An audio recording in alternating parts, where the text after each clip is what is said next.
نظام تعلیم جب تک ہمارا یکساں نہیں ہوتا تو قوم نہیں ہم بن سکتے۔ بیسیوں قسم کے نظام ہائے تعلیم ایک فکر کی قوم کبھی بھی پیدا نہیں کر سکتی۔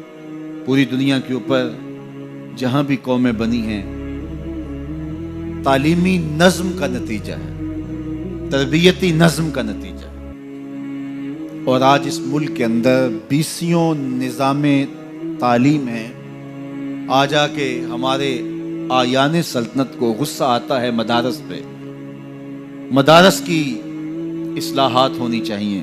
یہ اتنے نظم ہائے تعلیم ہیں، ذرا ادھر بھی تو بات کرو، وہاں تمہارے پر جلتے ہیں۔ گلی گلی جو ہے وہ مختلف نوعیتوں کے ادارے کھلے ہیں اور ان سے نکلنے والی پروڈکٹ مختلف ہے، اور یکسو قوم کیسے مارز وجود میں آ سکتی ہے؟ کبھی بھی نہیں ہو سکتا۔ اب جو بھی نظام تعلیم لائیں، ہمارے بڑے بیٹھ کے فیصلہ کریں، طے کریں کہ ہم نے کس طرح ایک نظم لے کر کے آنا ہے، اور پوری قوم پابند ہو، اور پھر نتیجہ ہم فکر قوم، ایک فکر کی حامل قوم نکلے گی۔ یہ قوم کے اندر جو درجہ بندیاں ہیں یہ ختم ہو جائے گا، اور ہم سب سے پہلے قوم تو بنے۔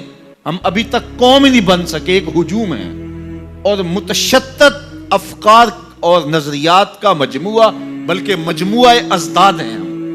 تو جب ہم ایک قوم ہی نہیں بن سکتے، قومیں فکر واحد کے نتیجے میں قومیں ہوتی ہیں، اور فکر واحد نظام تعلیم پیدا کرتا ہے، اور نظام تعلیم کی یکسانیت یہ نتیجہ دیتی ہے۔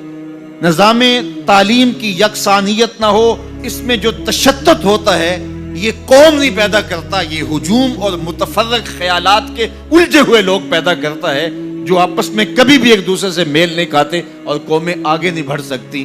اگر ہم یہ چاہیں کہ پاکستان کو مستحکم کرنا ہے، ہمارے سارے دانشور اس بات کو اچھی طرح جانتے ہیں، آیان سلطنت کو بھی بتایا جاتا ہے، لیکن میں نے کہا ان کے پر جلتے ہیں، اور میں نے جن کو کہا ہے وہ سمجھ گئے ہوں گے کہ ان کے پر کیوں جلتے ہیں اور کون سی بجلیاں ان پہ ٹوٹتی ہیں کہ ان کے پر جلتے ہیں۔ وہاں وہ بات نہیں کر سکتے، اور آج آ کے کمزور مدارس کے اوپر زور ڈالتے ہیں اور کہتے ہیں جناب یہ مدارس ہیں، ان کی اصلاحات ہونی چاہیے۔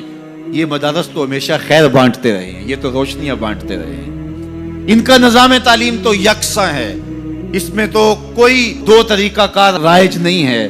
یہاں امیر کا بچہ آئے تو وہ بھی اس چٹائی پہ بیٹھتا ہے، غریب کا بچہ آئے تو وہ بھی اسی چٹائی پہ بیٹھتا ہے۔ یہاں کوئی دوسرا نظام رائج نہیں ہے، بلکہ یہ صدیوں سے یہی نظام رائج ہے۔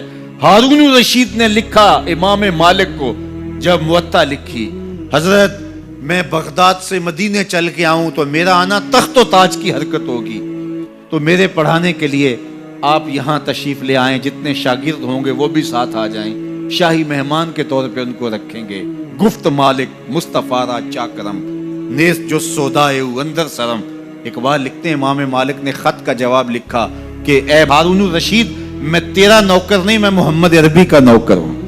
تجھے پڑھنے کا شوق ہے تو اسی چٹائی پہ بیٹھنا پڑے گا جس چٹائی پہ دوسرے طالب علم بیٹھے۔ تو جب تک ہم نظام تعلیم کو یکسو نہیں کریں گے، اتنی دیر تک کبھی بھی ایک فکر ہم خیال لوگ پیدا نہیں ہو سکتے، نہیں ہو سکتے، نہیں ہو سکتے۔ 70-72 سال ہمارے گزر گئے، اور اس طرح مزید ہم کیا تجربات سے گزریں گے، بلکہ ہم جانتے ہیں، اور یہ ہم جانتے بوجھتے کر رہے ہیں۔ اب ہمیں کوئی فیصلے لینے پڑیں گے تاکہ ہم آگے بڑھ سکیں۔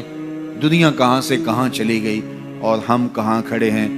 میری اور آپ کی آرزو ہے، پوری قوم کی آرزو ہے کہ پاکستان کو ہم مستحکم دیکھنا چاہتے ہیں۔ ایک مستحکم پاکستان ہمارا خواب ہے، اور یہ تقریروں سے نہیں ہوگا، ہمیں عملی اقدام کرنے ہوں گے، اپنا نظریہ راسخ کرنا ہوگا۔